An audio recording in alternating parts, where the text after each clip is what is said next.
दोस्तों, आप सभी का एक्यूरेट लर्निंग में स्वागत। मैं उमा देसाई, लक्ष्य मनी फाइनेंशियल सर्विसेज से।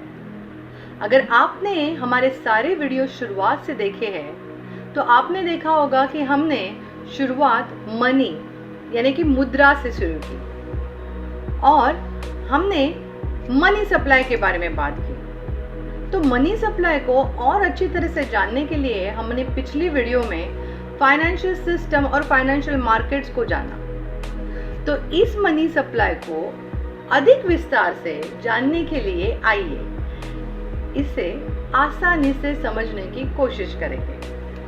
तो मनी सप्लाई जो हमारी आम जिंदगी में, समाज में, हमारे राष्ट्र में ये एक स्थिरता बरकरार रखे, मनी की मूल्य और वस्तुओं की कीमत को मेंटेन रखने के लिए उसको कंट्रोल करना बहुत ही आवश्यक है।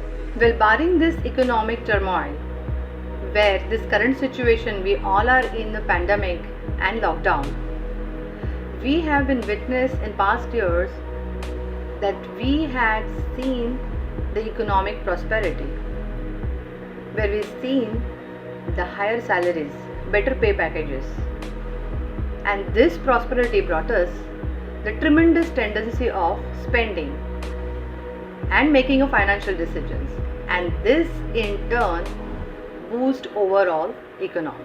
Our initial association with the money, memory जो बचपन से लेके आज तक है और सभी की विभिन्न है, अलग अलग है। ये हमें गिफ्ट के तौर पर मिल रही है, किसी ने इनाम दिया हुआ है, या फर्स्ट सैलरी हो, बोनस हो, ये सभी हम लोग किसी ना किसी जगह पे वो आवश्यक चीज़ें हो या वो प्रॉपर फाइनेंशियल प्लान करके समय के साथ हम कहीं ना कहीं उसे खर्च करते हैं। और बचपन में हम लोग अक्सर ये धारणा करते थे और अक्सर सोचते थे कि ये मनी जो सप्लाई है, ये मनी की पूर्ति कौन करता है, ये आता कहाँ से है और ये मनी लिमिटेड है या अनलिमिटेड है। हमने हमारे पिछले वीडियो में फाइनेंशियल सिस्टम में देखा कि सभी बैंक्स की जो गवर्निंग बॉडी है, जो रेगुलेटर है, वो रिजर्व बैंक ऑफ इंडिया है, आरबीआई है, और आरबीआई ही मनी की पूर्ति करती है। वो Fiat paper currency, Fiat paper money ये बैंक के थ्रू बाजार में ले आती है। तो इस मनी सप्लाई को और अच्छी तरह से विस्तार से जानने से पहले हम लोग थोड़ा फाइनेंस को भी जान लेंगे। तो फाइनेंस ये ऑल फाइनेंस रिलेटेड चीजों को मैनेज करता है और ये अभ्यास है मनी और इन्वेस्टमेंट का। और बेसिकली इसमें मैक्रो और माइक्रो इकोनॉमिक्स भी आता है। खैर, ये सभी चीजें हम हमारे आने वाले सीरीज में विस्तार में और आसानी से समझेंगे।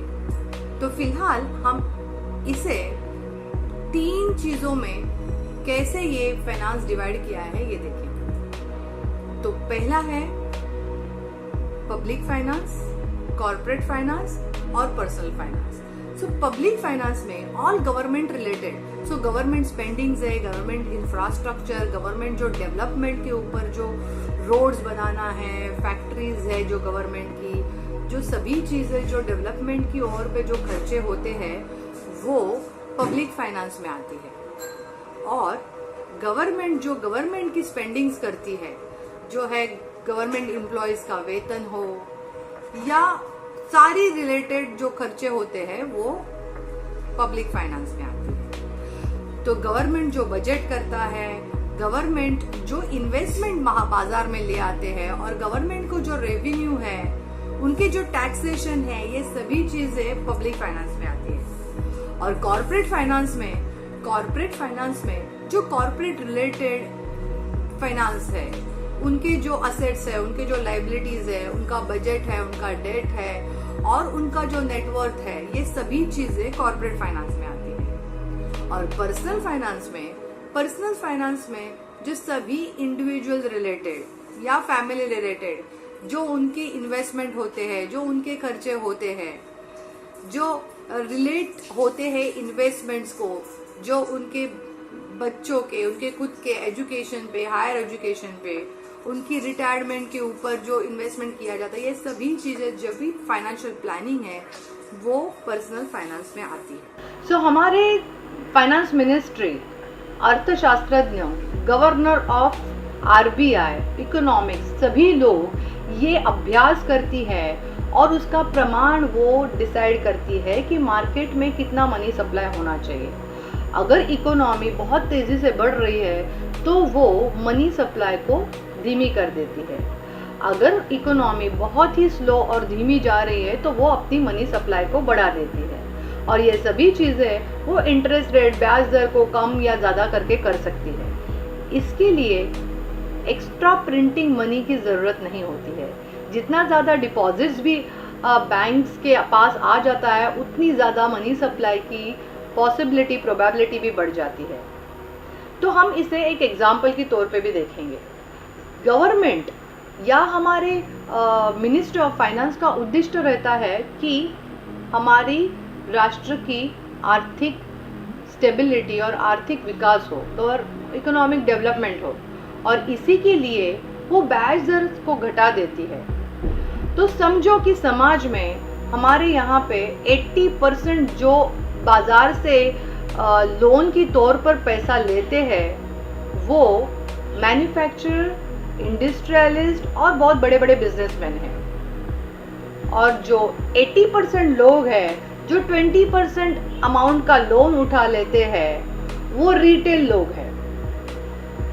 तो जो 80% लोन उठाते हैं, जो 20% लोग हैं, जो मैन्युफैक्चरर, इंडस्ट्रियलिस्ट और बहुत बड़े बिजनेसमैन हैं, अगर एक मैन्युफैक्चरर को एक्सपांशन करना है, उसको फैक्ट्री लगानी है, तो वो ये लोन लेके बाज़ार में वो लैंड, मशीनरीज और सभी लोगों को एम्प्लॉयमेंट देता है, लेबरर्स ढूंढता है। और जब भी वो बहुत ज़्यादा मशीनरीज खरीदता है या लैंड खरीदता है या रेंट पे लेता है तो जाहिर है कि ये सभी मनी वो मार्केट में सर्कुलेट होती है।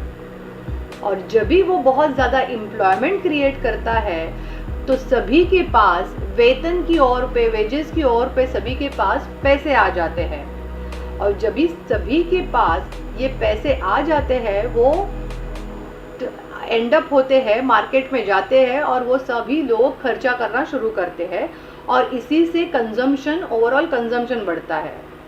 जो 80% रिटेल लोग हैं जो 20% लोन उठाते हैं बैंक से, ये एग्जाम्पल है कि वो पर्सनल फाइनेंस हो, उनको घर खरीदना हो, उनको अपनी ड्रीम कार लेनी हो, ये सभी चीज़ें जब भी वो लोन के तौर पे लेते हैं तो वो बाज़ार में जाके, मार्केट में जाके वो सभी चीज़ें खरीदती है। तो ये सभी जो पैसा है जो आरबीआई ने इंटरेस्ट रेट को घटा के जो मार्केट में दिया है वो सभी चीज़ों का मनी का मल्टीप्लाई होते होते ये कंजम्पशन बढ़ता है और ओवरऑल इकोनॉमी को बूस्ट करने के लिए ये एक बहुत महत्वपूर्ण टूल होता है और यही होता है गवर्नमेंट का ऑब्जेक्टिव। तो इसी के साथ इस सेशन में इतना ही। आगे हम लोग मनी सप्लाई और उसके टूल्स और उसके ऑब्जेक्टिव को हम लोग और डिटेल में जानेंगे। तो stay tune for more learning and more skills. और यस, ये चैनल को सब्सक्राइब, शेयर, लाइक और हाँ, घंटी बजाना नहीं भूलेंगे। Thank you so much.